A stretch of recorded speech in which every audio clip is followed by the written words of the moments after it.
আসসালামু আলাইকুম সবাইকে ওয়েলকাম করছি যুবরাজ খান আবির। আশা করি সবাই ভালো আছেন।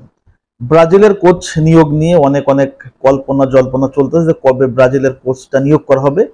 তো Brazil president, football president, CBF football president যিনি এডনাল্ডো রদ্রিগেজ, তিনি বলে দিয়েছেন যে 17 তারিখ অর্থাৎ মে মাসের 17 তারিখের মধ্যেই সে কোচ নিয়োগ দিয়ে দিবে এবং কোচ কি হবে সেটা অ্যানাউন্সমেন্ট করবে। এখন কোচের তালিকা আসলে কে কে আছে, ব্রাজিলের তালিকাতে কে কে আছে অনেক নাম তো আমরা শুনছি, বাট রিয়েলিস্টিক যে নামগুলো আছে যাদের বিবেচনায় ব্রাজিল ফুটবল ফেডারেশন রাখছে এবং সেই বিষয়টাই কিন্তু ক্লিয়ার করছে হচ্ছে ব্রাজিল ফুটবল পরিচালক রদ্রিগো কেতানো। সে কিন্তু বলছে যে সেখানে 4জন ব্রাজিলিয়ান কোচ এবং 2জন আসলে ইউরোপিয়ান কোচ তাদের আসলে টার্গেটে আছে।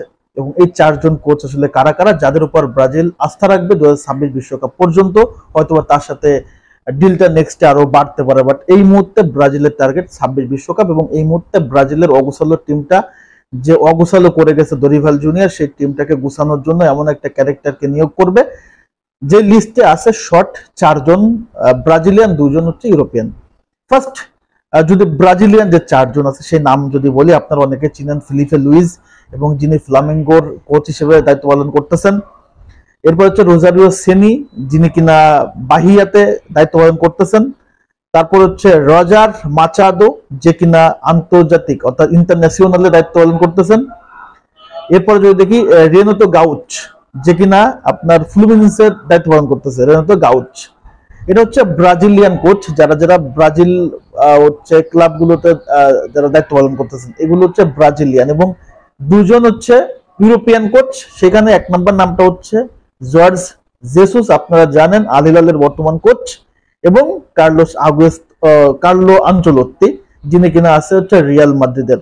টোটাল এই 6টা কোচের উপর ব্রাজিল ফুটবল ফেডারেশন টার্গেট করে আছে এবং সেখান থেকে ফার্স্ট টার্গেট হচ্ছে কার্লো আনচেলত্তি। এবং কার্লো আনচেলত্তির উপরে কিন্তু ব্রাজিল ফুটবল ফেডারেশনের যিনি প্রেসিডেন্ট এডনাল্ডো রদ্রিগেজের টার্গেট হচ্ছে কার্লো আনচেলত্তি এবং তাকেই চাই যে নিয়োগ করার জন্য 17ই মের আগে। এখন যদি 17ই মের আগে কার্লোর সাথে সবকিছু নেগোসিয়েশন না হয়, তাহলে হয় জর্জ জেসুসকে নিয়োগ দিয়ে দিবে, না হয় ব্রাজিলের যে 4টা কোচ আছে সেখানে নিয়োগ দিয়ে দিবে।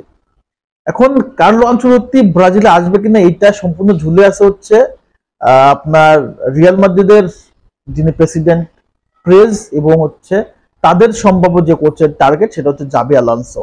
এখন জাবি আলোনসো যদি তার বর্তমান ক্লাব যেটা সেটা হচ্ছে আপনার বায়ার লেভারকুজেন, সেখান থেকে তার ডিলটা ক্যান্সেল করে রিয়ালের সাথে ইনক্লুড হয়ে যায় বা রিয়ালের এগ্রিমেন্টের সাথে জয়েন করে ফেলে, তাহলে কিন্তু কার্লোকে ব্রাজিলে পাওয়া যাচ্ছে। আদারওয়াইজ যদি কার্লো আনচেলত্তি কে আসলে ব্রাজিলে পেতে হয়, তাহলে যদি ওইদিকে জাবি আলোনসো তার ক্লাব বায়ার লেভারকুজেন ছেড়ে না আসে, তাহলে কিন্তু কার্লোর সাথে আবারও নেক্সট ইয়ারের চুক্তিটা রিয়াল মাদ্রিদ করে ফেলতে পারে, এমন একটা সম্ভাবনা কিন্তু তৈরি হয়েছে। এখন মজার ব্যাপার হচ্ছে ব্রাজিল চাই কার্লো আনচেলত্তি ব্রাজিলের কোচ হোক। কার্লো মনে মনে চাচ্ছে যে ক্লাব বিশ্বকাপের আগে যেন প্রেস তার আসলে মতামত ব্যক্ত করে দেয় এবং প্রেসের সাথে সে পার্সোনালি কথা বলছে যে যদি আমাকে আসলে বিবেচনা করা হয় তাহলে এখনই ক্লিয়ার করা হোক, যদি না হয় তাহলে নেক্সট সিজনে যেহেতু আমি থাকতেছি না, তাহলে আমাকে ক্লাব বিশ্বকাপের আগে ছেড়ে দেওয়া হোক যেন আমি আসলে ব্রাজিলে যেতে পারি। এখন সকল আলোচনা শেষ হবে 17ই মের ভেতরেই এবং ব্রাজিল হয়তোবা সম্ভব তাদের পারফেক্ট কোচকে আসলে নিয়োগ দিয়ে ফেলবে। তো দেখা যাক আসলে কাকে নিয়োগ দেয়, ওয়েট করি আমরা।